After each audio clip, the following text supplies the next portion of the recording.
Welcome back to news jet update. चलिए देखते हैं झारखंड की 25 फटाफट बड़ी खबरों को। इससे पहले आप झारखंड के किस जिले से न्यूज को देख रहे हैं हमें कमेंट बॉक्स में जरूर बताएं। साथ ही डेली अपडेट रहने के लिए आप हमारे चैनल को सब्सक्राइब कर बेल आइकन को दबाना बिल्कुल ना भूलें। पहली बड़ी खबर, सीएम हेमंत सोरेन लातेहार से करेंगे किसान क्रेडिट कार्ड के मेगा कैंप का शुभारंभ। झारखंड के किसानों को बड़े पैमाने पर किसान क्रेडिट कार्ड मुहैया कराने के लिए कृषि विभाग एसएलबीसी के साथ मिलकर मेगा कैंप लगाएगी। कृषि विभाग के सचिव अब्बू बकर सिद्दीकी ने मंगलवार को संवाददाता सम्मेलन को संबोधित करते हुए बताया कि मुख्यमंत्री हेमंत सोरेन और कृषि मंत्री बादल के प्रयासों से झारखंड के किसानों को किसान क्रेडिट कार्ड से आच्छादित करने का प्रयास लगातार किया जा रहा है। राज्य सरकार की तरफ से पीएम किसान योजना से सूचीबद्ध किसानों में से अब तक 15 लाख किसानों को केसीसी से आच्छादित किया जा चुका है। अन्य बचे हुए सभी बिरसा किसानों को भी केसीसी उपलब्ध कराया जाना है। इसी कड़ी में 8 जून से प्रथम केसीसी कैंप आयोजित की गई। 23 जून को मेगा कैंप सभी प्रखंडों में किया जा रहा है। कृषि विभाग के सचिव ने बताया कि आगामी 23 जून यानी कि आज मुख्यमंत्री हेमंत सोरेन लातेहार में प्रमंडलीय मेगा शिविर की शुरुआत करेंगे, जिसमें पलामू, गढ़वा और लातेहार के लाभुकों को शामिल किया जाएगा। अगली बड़ी खबर, 10वीं वाले को इंटरमीडिएट और 12वीं वाले को मिलेगा ग्रेजुएशन का सर्टिफिकेट। अग्निपथ स्कीम पर बोले केंद्रीय शिक्षा मंत्री। सेना में भर्ती के नियम में हुए बदलाव को लेकर देश भर के युवाओं में रोष है। एक तरफ जहां प्रदर्शन कर रहे युवाओं की मांग है कि केंद्र सरकार इस योजना को वापस ले, वहीं दूसरी तरफ केंद्रीय शिक्षा मंत्री धर्मेंद्र प्रधान ने इस योजना को देश, सेना और युवाओं के लिए फायदेमंद बताया है। उन्होंने कहा कि अग्निपथ योजना को लाने से पहले शिक्षा विभाग से भी विमर्श किया गया था। वर्तमान में सेना में जाने वाले 10वीं पास करने के बाद जाते हैं, कुछ युवा 12वीं तो कुछ ग्रेजुएशन की पढ़ाई के बाद सेना में भर्ती होते हैं। लेकिन नई योजना के तहत जो युवा 10वीं पास करके सेना में भर्ती होंगे, उन्हें अग्निवीरों को 4 साल बाद 12वीं का सर्टिफिकेट दिया जाएगा। अगली बड़ी खबर, राज्यपाल ने राज्य खाद्य आयोग के अध्यक्ष से कहा, स्कूलों में भेजे जाने वाले भोजन की गुणवत्ता पर ध्यान दें। राज्यपाल रमेश बैस से झारखंड राज्य खाद्य आयोग के अध्यक्ष हिमांशु शेखर चौधरी और आयोग की सदस्य शबनम परवीन ने राजभवन में राज्यपाल से मुलाकात की। राज्य खाद्य आयोग के अध्यक्ष और सदस्य ने राज्य खाद्य आयोग द्वारा अब तक किए गए प्रयासों और कार्यों की विस्तृत जानकारी राज्यपाल को दी। झारखंड राज्य खाद्य आयोग के अध्यक्ष ने खाद्य आयोग द्वारा 18 जुलाई 2022 से जिले में संवाद, जनसुनवाई, मुखिया से सीधा संवाद और औचक निरीक्षण की पहल की जानकारी दी। आयोग पलामू जिले से इस पहल की शुरुआत करने जा रहा है। वहीं राज्यपाल ने आयोग के अध्यक्ष को निर्देश दिया है कि वे जिले में अपने कार्यक्रम के दौरान आंगनबाड़ी केंद्रों के संचालन पर विशेष नजर रखें और इस बात की तहकीकात करें कि आंगनबाड़ी केंद्रों का अपना भवन है अथवा नहीं, पेयजल की समुचित व्यवस्था है या नहीं, महिलाओं और बच्चों को पर्याप्त पोषण आहार दिया जा रहा है या नहीं। राज्यपाल ने आयोग के अध्यक्ष को यह निर्देश भी दिया कि विद्यालयों में उपलब्ध कराए जा रहे मध्याह्न भोजन की गुणवत्ता का भी औचक निरीक्षण के दौरान जांच करें। साथ ही यह भी देखें कि मध्याह्न भोजन के लिए निर्धारित मेन्यू क्या है। अगली बड़ी खबर, झारखंड में होंगी 40,000 नियुक्तियां, हेमंत सोरेन की बड़ी घोषणा। मुख्यमंत्री हेमंत सोरेन बुधवार को प्रोजेक्ट भवन सभागार में राज्य विधि विज्ञान प्रयोगशाला के लिए 37 सहायक निदेशक और 56 वैज्ञानिक सहायकों को नियुक्ति पत्र दिया। इस अवसर पर मुख्यमंत्री ने कहा कि अवर सेवा के पद पर 12,000 नियुक्तियों के लिए प्रस्ताव भेजा जा चुका है। वहीं राज्य सेवा आयोग को 40,000 पदों पर नियुक्ति के लिए प्रस्ताव भेजने जा रहे हैं। अपने संबोधन में मुख्यमंत्री ने एक बार फिर केंद्र सरकार पर 1,36,000 करोड़ के बकाया की बात दोहराई। इधर जेल में बंद कैदियों में 90% आदिवासी। मुख्यमंत्री हेमंत सोरेन ने कहा कि गृह कारा एवं आपदा प्रबंधन विभाग की समीक्षा के बाद मैंने जेल के कैदियों की समीक्षा की थी। समीक्षा के दौरान जानकारी मिली थी कि 90% कैदी आदिवासी समूह से हैं। कोई मुर्गी चोरी तो कोई बकरी चोरी तो कोई पेड़ काटने के जुर्म में बंद है, जिसकी अधिकतम सजा 3 साल है। लेकिन इन कैदियों ने 5 साल तक जेल में काट लिया है। ऐसे कैदियों को जेल से निकाला जाना चाहिए था, लेकिन उनके पास अपना कोई शुभचिंतक नहीं है जो उसे बाहर निकाल सके। सरकार इन कैदियों को बाहर निकालने पर विचार कर रही है। इस दिशा में सरकार ने पहल भी शुरू कर दी है। अगली बड़ी खबर, झारखंड के +2 स्कूलों में शिक्षकों की वैकेंसी आने से पहले राजभवन के सामने धरना। झारखंड के +2 स्कूलों में शिक्षकों की होने वाली बहाली में शामिल किए जाने की मांग को लेकर बुधवार को राजभवन के सामने झारखंड राजनीति विभाग संघ के बैनर तले राजनीतिक विज्ञान के छात्रों ने धरना दिया। इनकी मांग है कि इनकी बहाली के लिए भी झारखंड कर्मचारी चयन आयोग की ओर से वैकेंसी निकाला जाए। अगली खबर, पारा शिक्षकों का पक्ष जानने के लिए प्रतिनिधियों के साथ बैठक करने का निर्देश। पारा शिक्षकों के चयन की वैधता की जांच को लेकर आयुक्त जटाशंकर चौधरी की अध्यक्षता में बुधवार को मेदिनीनगर आयुक्त कार्यालय में बैठक हुई। इसमें आयुक्त ने पारा शिक्षकों का पक्ष जानने के लिए उनके प्रतिनिधियों के साथ बैठक कर विमर्श करने का निर्देश दिया। विमर्श के लिए उप विकास आयुक्त को अधिकृत करते हुए 27 जून की तिथि निर्धारित की है। इसके बाद आयुक्त की अध्यक्षता में पुनः 29 जून को बैठक होगी। आयुक्त ने पारा शिक्षकों की नियुक्ति के समय नियुक्त जिला शिक्षा अधीक्षक एवं प्रखंड शिक्षा प्रसार पदाधिकारी की पदस्थापन विवरणी भी तैयार करने का निर्देश दिया है। अगली खबर, सुप्रीम कोर्ट में नौकरी करने का बेहतरीन मौका। सुप्रीम कोर्ट में भर्ती के लिए अधिसूचना जारी की गई है। इस अधिसूचना के जरिए भारत के सर्वोच्च न्यायालय ने ग्रुप बी के तहत जूनियर कोर्ट असिस्टेंट की 210 रिक्तियों को भरने के लिए आवेदन निकाला है, जिसके मुताबिक इच्छुक उम्मीदवार आवेदन करने के लिए सुप्रीम कोर्ट के ऑफिशियल वेबसाइट http://main.sci.gov.in/requirement पर जाकर आवेदन कर सकते हैं। आवेदन की प्रक्रिया 18 जून से शुरू कर दी गई है। आवेदन करने की आखिरी तारीख 10 जुलाई तक की गई है। जूनियर कोर्ट असिस्टेंट के पदों पर आवेदन करने के लिए कैंडिडेट के पास मान्यता प्राप्त यूनिवर्सिटी या संस्थान से किसी भी विषय में बैचलर डिग्री होनी चाहिए। इसके अलावा उसके पास कंप्यूटर ऑपरेटिंग और इंग्लिश टाइपिंग में 40 शब्द प्रति मिनट की गति से होनी चाहिए। जहां तक आयु सीमा की बात है, कैंडिडेट कम से कम 18 वर्ष और अधिक से अधिक 30 वर्ष उम्र के होने चाहिए। अगली खबर, झारखंड विधानसभा के विशेष सत्र में संशोधन के बाद शरणार्थ आदिवासी धर्म कोड का प्रस्ताव पारित किया गया। सदन में मुख्यमंत्री हेमंत सोरेन ने कहा कि आदिवासियों के लिए शरणार्थ धर्म कोड अहम है, इसके लिए सरकार प्रतिबद्ध है। भाजपा ने शरणार्थ धर्म कोड के प्रस्ताव का समर्थन करते हुए कांग्रेस पर राजनीति करने का आरोप लगाया। विधानसभा के एक विशेष दिवसीय सत्र बुधवार को मुख्यमंत्री हेमंत सोरेन ने वर्ष 2021 की जनगणना में अलग आदिवासी शरणार्थ धर्म कोड की व्यवस्था करने का प्रस्ताव रखा, लेकिन बाद में पक्ष विपक्ष के कई सदस्यों के आग्रह पर प्रस्ताव में संशोधन करते हुए शरणार्थ धर्म कोड रखने पर सहमति हुई और इसे सदन से ध्वनि मत से मंजूरी प्रदान कर दी गई। इसके बाद इस प्रस्ताव को केंद्र सरकार को भेजने के प्रस्ताव को भी मंजूरी दे दी गई है। विधानसभा में मुख्य विपक्षी दल भारतीय जनता पार्टी के विधायक नीलकंठ सिंह मुंडा ने कहा कि पार्टी शरणार्थ धर्म कोड की मांग की समर्थन करती है, लेकिन सरकार की ओर से विधानसभा में रखे संकल्प के नाम पर आदिवासी शरणार्थ धर्म पर आपत्ति है। अगली खबर, झारखंड के बीआरपी सीआरपी की मांग होने वाली है पूरी, होंगे अस्थायी, बनेगी सेवा शर्त नियमावली। झारखंड के बीआरपी सीआरपी अस्थायी होंगे, इसके लिए नियमावली बनाई जाएगी। शिक्षा मंत्री जगन्नाथ महतो की अध्यक्षता में मंगलवार को हुई बैठक में यह निर्णय लिया गया। राज्य में लगभग 3000 बीआरपी सीआरपी 15 साल से कार्यरत हैं। इनकी नियुक्ति सर्व शिक्षा अभियान के तहत की गई है। बीआरपी सीआरपी काफी दिनों से अस्थायीकरण की मांग कर रहे हैं। इनकी सेवा शर्त नियमावली के लिए प्राथमिक शिक्षा निदेशक की अध्यक्षता में एक कमेटी गठित की जाएगी। कमेटी अन्य राज्यों में बीआरपी सीआरपी को मिल रही सुविधाओं का अध्ययन कर रिपोर्ट तैयार करेगी। इसके आधार पर नियमावली बनाई जाएगी। अगली खबर, मुख्यमंत्री हेमंत सोरेन को सशरीर कोर्ट में उपस्थित होने की छूट मिलेगी या नहीं, अगली तिथि को होगा निर्धारित। आचार संहिता उल्लंघन मामले में मुख्यमंत्री हेमंत सोरेन को सशरीर कोर्ट में उपस्थित होने की छूट मिलेगी या नहीं, इसका फैसला कोर्ट की अगली निर्धारित तिथि को होगा। आपको बता दें कि सीआरपीसी 205 के तहत दायर पिटीशन पर सुनवाई करते हुए एमपी एमएलए कि स्पेशल कोर्ट ने फैसले को सुरक्षित रखा है। जानकारी के मुताबिक सशरीर उपस्थित पर छूट देने की मांग को लेकर हेमंत सोरेन ने कोर्ट को आवेदन दिया था, जिसका रिमाइंडर फाइल कर अभियोजन पक्ष ने इसका जवाब दिया है। तथा कि आचार संहिता उल्लंघन का यह मामला 2019 में हुए लोकसभा चुनाव से जुड़ा हुआ है, जिसमें झामुमो पार्टी का सिंबॉलिक पट्टा लगाकर मुख्यमंत्री हेमंत सोरेन पत्नी कल्पना सोरेन के साथ मतदान केंद्र में मतदान करने पहुंचे थे। मामले में अगवा थाना में केस दर्ज कराया गया था। अगली खबर, झारखंड युवा राजद ने किया राजभवन मार्च, कहा यूथ को बर्दाश्त नहीं ऐसी योजना। भारतीय सेना के तीनों अंगों में बहाली के लिए लाई गई अग्निपथ योजना का देश भर में युवा विरोध कर रहे हैं। अब इस पर राजनीतिक दलों ने भी सड़क पर उतरना शुरू कर दिया है। इसी कड़ी में बुधवार को रांची में अग्निपथ योजना के विरोध में झारखंड युवा राजद ने राजभवन पैदल मार्च किया।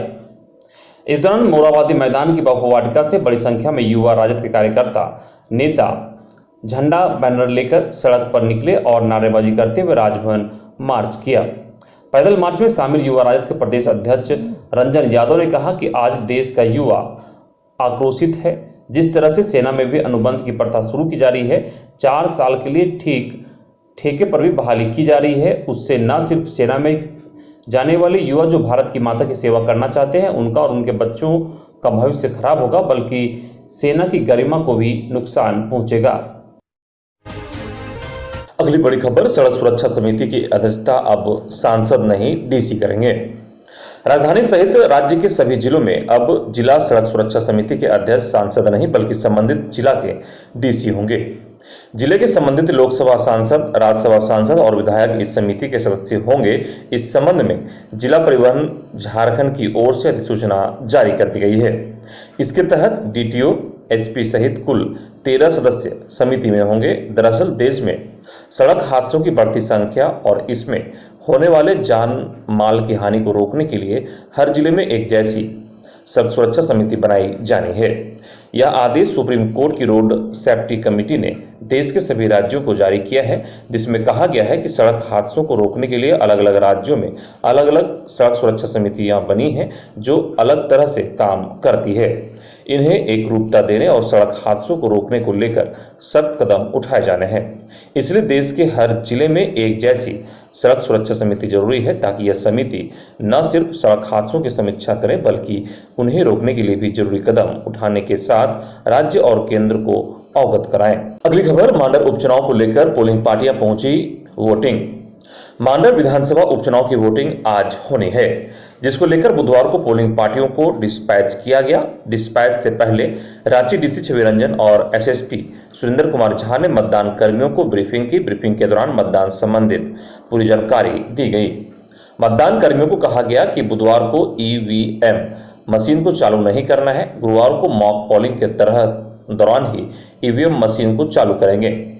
ब्रीफिंग के दौरान डीसी ने दिव्यांग और 80+ मतदाताओं से अपील की बढ़-चढ़ कर मतदान करने की। मांडर उपचुनाव में कुल 433 मतदान केंद्रों के लिए 1732 मतदान कर्मी और लगभग 3000 पुलिसकर्मी बल तैनात किए गए हैं। वहीं मांडर उपचुनाव को देखते हुए कार्मिक विभाग ने मांडर विधानसभा क्षेत्र में सरकारी अवकाश की घोषणा की है। इसका मकसद अधिक से अधिक वोटिंग कराना है। इसको लेकर कार्मिक विभाग ने सार्वजनिक अवकाश की अधिसूचना जारी कर दी है। जारी अधिसूचना के अनुसार मांडर विधानसभा क्षेत्र के अंतर्गत स्थित झारखंड सरकार के सभी कार्यालयों, औद्योगिक प्रतिष्ठानों तथा सार्वजनिक बैंकों में 23 जून को सार्वजनिक अवकाश रहेगा। निगोशिएबल इंस्ट्रूमेंट एक्ट 1881 की धारा 25 के तहत इस अवकाश की घोषणा की गई है। अगली खबर, मनी लॉन्ड्रिंग केस, निलंबित आईएएस पूजा और सीए की कस्टडी बढ़ी। सीए ने जब्त गाड़ियों को रिलीज करने की लगाई गुहार। मनी लॉन्ड्रिंग मामले के आरोपी सीए सुमन कुमार ने ईडी की विशेष कोर्ट में अर्जी लगाई है। सुमन कुमार ने जेल से बंदी पत्र के माध्यम से अदालत से यह गुहार लगाई है कि ईडी द्वारा जब्त की गई उनकी गाड़ियां रिलीज कर दी जाएं। इससे पहले सस्पेंड हो चुकी आईएएस अधिकारी पूजा सिंघल और सुमन कुमार की अदालत के समक्ष वीसी के जरिए पेशी कराई गई, जिसके बाद कोर्ट ने दोनों को न्यायिक हिरासत की अवधि को बढ़ा दिया है। अब दोनों को दोबारा 5 जुलाई को अदालत के सामने पेश किया जाएगा। बता दें कि 25 मई से पूजा सिंघल और 20 मई से सुमन जेल में बंद हैं। अगली बड़ी खबर, मैट्रिक और इंटर के टॉपर्स को मिलेगा पुरस्कार, शिक्षा मंत्री जल्द करेंगे घोषणा। शिक्षा मंत्री जगन्नाथ महतो मैट्रिक और इंटर के टॉपर्स को पुरस्कृत करेंगे। इसकी घोषणा जल्द ही की जाएगी। उन्होंने कहा कि अभी इंटर साइंस और कॉमर्स का रिजल्ट आना बाकी है। रिजल्ट आने के बाद पुरस्कार क्या होगा, इसकी घोषणा कर दी जाएगी। अगली खबर, एनडीए ने राष्ट्रपति उम्मीदवार की घोषणा मंगलवार देर शाम की है। एनडीए ने झारखंड की पूर्व राज्यपाल द्रौपदी मुर्मू का अपना उम्मीदवार बनाया है। द्रौपदी मुर्मू अगर चुनाव जीतती हैं तो वह पहली आदिवासी महिला राष्ट्रपति बनेगी। हालांकि 2017 में भी राष्ट्रपति चुनाव में भी झारखंड की तत्कालीन राज्यपाल द्रौपदी मुर्मू के नाम की चर्चा जोरों पर थी, लेकिन उस दौरान रामनाथ कोविंद के नाम पर मुहर लगी और उन्हें ही राष्ट्रपति चुना गया। लेकिन 2022 में एक बार फिर इनके नाम की चर्चा हुई और उन्हें उम्मीदवार भी बनाया गया। अगर इनके सफर की बात करें तो द्रौपदी मुर्मू का जन्म 20 जून 1958 को उड़ीसा के मयूरभंज जिले के बैदापोसी गांव में हुआ था। उनके पिता का नाम बिरंची नारायण टुड्डू है। उनका जन्म एक आदिवासी संथाल परिवार में हुआ है। पढ़ाई करने के बाद उनकी शादी श्यामचरण मुर्मू हुआ। दंपति के 2 बेटे और 1 बेटी हुई। कुछ ही समय के बाद उनके पति और दोनों बच्चों की मौत हो गई। एक बेटी की पालन पोषण का पूरी जिम्मेदारी द्रौपदी मुर्मू पर आ गई। घर चलाने और बेटी को पढ़ाने के लिए मुर्मू ने एक स्कूल में टीचर की नौकरी की। फिर उन्हें उड़ीसा के सिंचाई विभाग में कनिष्ठ सहायक यानी क्लर्क के पद पर भी काम किया। क्लर्क की नौकरी करते हुए उन्होंने बेटी को पढ़ाया लिखाया। बेटी ने भी कॉलेज की पढ़ाई के बाद बैंक में नौकरी करने लगी। मुर्मू इन दिनों रांची में रहती है। इति की शादी झारखंड के रहने वाले गणेश से हुई है। द्रौपदी मुर्मू ने 1997 की राजनीतिक जीवन का आगाज किया। उन्होंने 1997 में रायरंगपुर नगर पंचायत के पार्षद चुनाव में जीत दर्ज की। उसके बाद भाजपा अनुसूचित जनजाति मोर्चा के उपाध्यक्ष के रूप में कार्य किया। साथ ही वह भाजपा की आदिवासी मोर्चा की राष्ट्रीय कार्यकारिणी सदस्य भी रही, जिसके बाद उन्होंने उड़ीसा के मयूरभंज जिले के रायरंगपुर सीट से विधानसभा चुनाव लड़ा और 2000 और 2009 में बीजेपी की टिकट पर 2 बार विधायक बनी। उड़ीसा में बीजू जनता दल और भाजपा गठबंधन की सरकार में द्रौपदी मुर्मू को 2000 और 2004 के बीच वाणिज्य, परिवहन और बाद में मत्स्य और पशु संसाधन विभाग में मंत्री बनी। उसके बाद द्रौपदी मुर्मू 2015 में झारखंड की 9वीं राज्यपाल बनाई गई। झारखंड की पहली महिला राज्यपाल बनने का खिताब भी द्रौपदी मुर्मू के नाम रहा। साथ ही वह किसी भी भारतीय राज्य की राज्यपाल बनने वाली पहली आदिवासी हैं।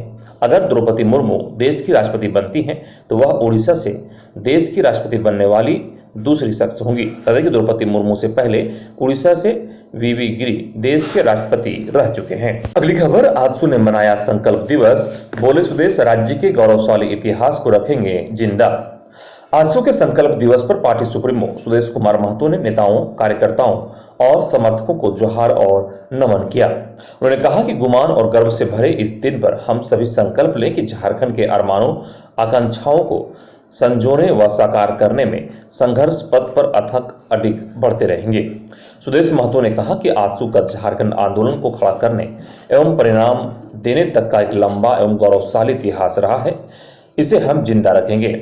उसी इतिहास को सामने रखकर आज हम भविष्य का संकल्प ले रहे हैं। हरमू स्थित आजसू के केंद्रीय कार्यालय में कार्यक्रम का आयोजन किया गया। अगली बड़ी खबर, आईएएस मेघा भारद्वाज के खिलाफ विभागीय कार्रवाई और 25,000 जुर्माने के आदेश को हाईकोर्ट ने किया निरस्त। आईएएस मेघा भारद्वाज को झारखंड हाईकोर्ट से बड़ी राहत मिली है। अदालत ने उनके खिलाफ विभागीय कार्रवाई और जुर्माने के आदेश को निरस्त कर दिया है। दरअसल आईएएस मेघा भारद्वाज की प्रथम पोस्टिंग गिरिडीह के अंचल अधिकारी के रूप में हुई थी, जहां आलोक रंजन नाम के एक व्यक्ति द्वारा सूचना का अधिकार के तहत जानकारी मांगी गई थी, लेकिन इन्हें जानकारी उपलब्ध नहीं हुई, जिसके बाद आलोक रंजन ने हाईकोर्ट में याचिका दाखिल की थी, जिस पर सुनवाई करते हुए पूर्व में राज्य सूचना आयोग ने आदेश पारित कर 25,000 रुपये फाइन और विभागीय कार्रवाई करने का आदेश पारित किया था। अगली खबर, खूंटी में मासिक अपराध गोष्ठी का आयोजन। उपस्थिति में मासिक गोष्ठी का आयोजन किया गया। अपराध गोष्ठी में विगत माह में प्रतिवेदित महत्वपूर्ण कांडों, लंबित कांडों का त्वरित गति से निष्पादन, थानों में लंबित वारंट एवं कुर्की जब्ती का निष्पादन, यूडी कांडों के निष्पादन, फाइनल फॉर्म समर्पित करने, कुख्यात उग्रवादियों अपराधियों के विरुद्ध CCA NSA का प्रस्ताव, अफीम की खेती की रोकथाम, थाना स्तर पर मीटिंग करने, व्यवसायिक संगठन के साथ विचार विमर्श कर होटल, पेट्रोल पंप, दुकान आदि स्थानों में CCTV कैमरा लगाने, सरकारी संपत्ति, वाहन, लाल वारंट का निष्पादन, फिरारियों के सत्यापन एवं गिरफ्तारी करने, जेल से छूटने के बाद उन्हें पुनः अपराध में संलिप्त अपराधियों का जमानत रद्द कराने, SR रजिस्टर एवं वारंट रजिस्टर का संधारण, आम जनता के साथ मधुर संबंध स्थापित करते हुए थाने पर आने वाले पीड़ित के साथ सम्मानजनक व्यवहार करने एवं उनके समस्याओं को गंभीरता से निदान करने, अनुमंडल पुलिस पदाधिकारी एवं पुलिस निरीक्षक को अपने अपने अधीनस्थ थाना का निरीक्षण करने एवं अन्य विभिन्न बिंदुओं पर विचार विमर्श कर आवश्यक दिशा निर्देश दिया गया। अगली खबर, हजारीबाग में सांसद की अध्यक्षता में DMFT की बैठक संपन्न, विभिन्न कार्य योजनाओं पर हुई चर्चा। डिस्ट्रिक्ट मिनरल फंड ट्रस्ट प्रबंधकीय समिति की बैठक हजारीबाग के सांसद जयंत सिन्हा के रास्ता में समाहरणालय सभागार में बुधवार को हुई। बैठक में सांसद ने अधिकारियों को डिस्ट्रिक्ट मिनरल फंड ट्रस्ट के माध्यम से स्वास्थ्य, शिक्षा सहित आधारभूत सुविधाओं के लिए विभिन्न विभागों को उपलब्ध कराए गए निधि का समुचित और गुणवत्तापूर्ण उपयोग करते हुए निर्धारित योजनाओं को समयबद्ध तरीके से पूरा करने का निर्देश दिया। सांसद ने बताया कि वर्तमान में DMFT के तहत 38 योजनाएं संचालित हैं। समीक्षा के क्रम में उपायुक्त नैन्सी सहाय ने बताया कि जिले में DMFT के माध्यम से संचालित आंगनबाड़ी केंद्रों के बच्चों के लिए डाइजीन किट, खेलने योग्य ग्राउंड, लाइब्रेरी, टैबलेट, पोशाक, जूता आदि का वितरण आदि की व्यवस्था की कार्य योजना पर कार्य किया जा रहा है। स्वास्थ्य विभाग के बारे में उपायुक्त ने बताया कि पोस्टमार्टम कक्ष में कर्मियों की कमी को पूर्ण किया जाना है। साथ ही जिले के स्वास्थ्य केंद्रों में नए बच्चों के जन्म के बाद मेटरनिटी किट, नवजात शिशुओं के लिए तेल, शैम्पू, डायपर आदि का वितरण करने का कार्य प्रस्तावित है। अगली खबर दुमका की है, जहां साइबर ठगी के आरोप में जरमुंडी पुलिस 3 युवक को गिरफ्तार करने में सफल रही। गिरफ्तार आरोपी के पास से 6 मोबाइल समेत कई डेबिट कार्ड भी जब्त किया गया है। इसकी जानकारी प्रेस वार्ता कर SP अंबर लकड़ा ने दी। अगली बड़ी खबर देवघर गोलीकांड मामले पर हाईकोर्ट ने लिया स्वतः संज्ञान, राज्य सरकार से मांगा जवाब। देवघर जिला न्यायालय परिसर में गोलीबारी मामले में हाईकोर्ट ने स्वतः संज्ञान लेते हुए उसे जनहित याचिका में बदलकर सुनवाई करने का आदेश दिया है। यह संज्ञान अदालत ने देवघर के प्रधान जिला सत्र न्यायाधीश के पत्र को आधार बनाते हुए लिया है। हाईकोर्ट ने राज्य सरकार से पूरे मामले में जवाब पेश करने का आदेश दिया है। कोर्ट ने सरकार को यह बताने को कहा है कि इस तरह के वारदात को रोकने के लिए सरकार क्या कदम उठा रही है और अब तक इस मामले में क्या कार्रवाई की गई है।